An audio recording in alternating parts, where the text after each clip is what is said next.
अस्सलामु अलैकुम वरहमतुल्लाहि वबरकातुहू। दोस्तों, अभी सोशल मीडिया के ऊपर हमारे सर के ताज हज़रत मौलाना मुफ्ती तारिक मसूद साहब के खिलाफ बड़ा प्रोपेगेंडा रचा जा रहा है और उनके खिलाफ बड़ी साजिशें रची जा रही हैं। दोस्तों, हज़रत मुफ्ती तारिक मसूद साहब के खिलाफ जो लोग साजिशें रच रहे हैं और जो लोग उनके खिलाफ एक प्रोपेगेंडा रच रहे हैं, मैं उनसे एक ही शायरी के अंदर एक बात कहना चाहता हूँ कि हम आह भी करते तो हो जाते हैं बदनाम, वो कत्ल करते हैं चर्चा भी नहीं होता।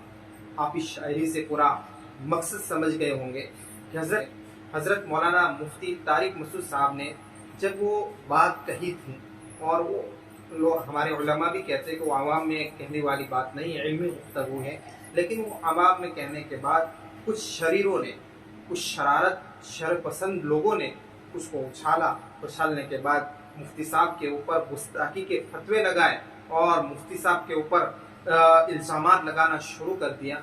मेरे दोस्तों, मैं आपको ये कहना चाहता हूँ, जिसकी ज़िंदगी पूरी ज़िंदगी इत्तिबाई सुन्नत के अंदर गुजरी हो, जिसकी ज़िंदगी पूरी दर्स कुरान देते हुए गुजरी हो और कुरान की तफसीर करते हुए गुजरी हो, जिसकी ज़िंदगी मिंबर पर बैठकर रसूलुल्लाह सल्लल्लाहु अलैहि वसल्लम की सीरत बयान करने पर गुजरी हो, वो शख्स कैसे नबी के शान में गुस्ताखी कर सकता है, कुरान के बारे में ऐसे अल्फाज कह सकता है।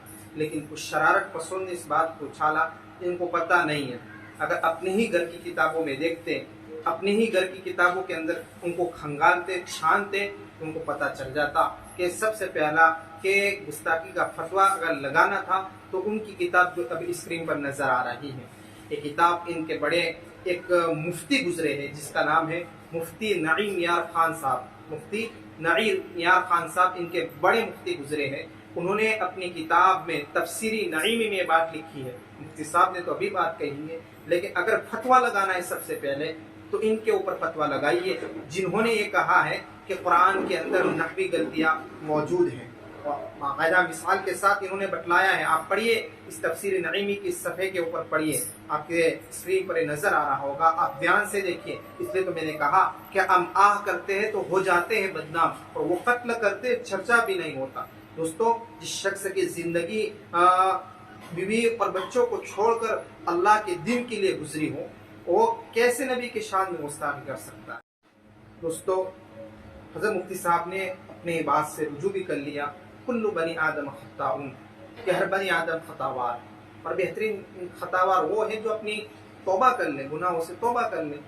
मुफ्ती साहब ने अपने बात से अपने अल्फाज वापस भी लिए हैं और मुफ्ती साहब ने तौबा भी की है, लोगों से माज़रत भी की है, लेकिन इन लोगों को बस एक प्रोपेगेंडा रचना है और इन लोगों को एक मुफ्ती साहब के खिलाफ साजिश रचनी है, इसलिए उन्होंने रची। हालांकि ऐसी कोई बात नहीं थी। अब तौबा करने के बाद, अपने अल्फाज वापस लेने के बाद, रुजू करने के बाद और लोगों से माज़रत करने के बाद अब कोई बात रहती नहीं, लेकिन लोगों को प्रोपेगेंडा रचना है। मैं तो आपसे बात कहना चाहता हूँ, अगर एक खुद अपनी किताब के अंदर देखते तो सबसे पहले फतवा तो मुफ्ती नईम यार खान साहब पर लगाई कि उन्होंने अपनी किताब के अंदर ये बात लिखी है। मुफ्ती साहब के पर बाद में पहले अपने घर के मुफ्ती के ऊपर लगाई है। दोस्तों, इसलिए मैं आपसे कहना चाहता हूँ, हज़रत मुफ्ती साहब से गलती तो सबसे होती है। आपने किताब के अंदर हदीस मुबारका के अंदर पढ़ा होगा, एक लंबी हदीस है, एक आदमी का ऊँट गुम हो जाता है, उसके ऊपर साधु सामान था, फिर उसके बाद वो ऊँट मिल जाता है, वो खुशी के अंदर कहता है ये अल्लाह, तो मैं तेरा रब हूँ, तू मेरा बंदा है, खुशी के अंदर कहता है ना। तो गलती तो सबसे होती है, लेकिन उस गलती का हल भी है।